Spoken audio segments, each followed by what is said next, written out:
Merasa diledek Hotman Paris, Firdaus Oibowo malah somasi Rudy Salim. Firdaus Oibowo tak terima ketika Hotman Paris mengejek honornya sebagai bintang tamu dalam podcast Rudy Salim yang hanya 6 juta rupiah.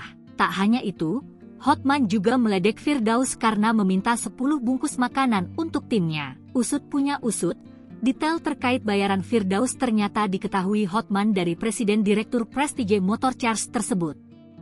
Karena itu, saya somasi Rudy Salim, ujarnya, Selasa, 4 Maret 2025. Tak hanya mensomasi, Firdaus juga mengklaim sudah menyurati Lamborghini dan Ferrari Italia dan Asia Tenggara terkait sikap Rudy tersebut. Dia menilai, aksi Rudy membocorkan mekanisme pembayarannya kepada Hotman Paris sebagai perbuatan zalim. Firdaus mengaku sudah menegur Rudy Salim lewat WhatsApp.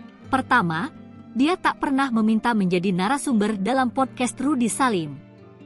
Kedua, Firdaus menegaskan, honornya menjadi narasumber tidak pernah di angka 5 juta rupiah seperti disebutkan Rudy Salim. Saya itu, kalau tampil di podcast bayarannya 25 juta rupiah.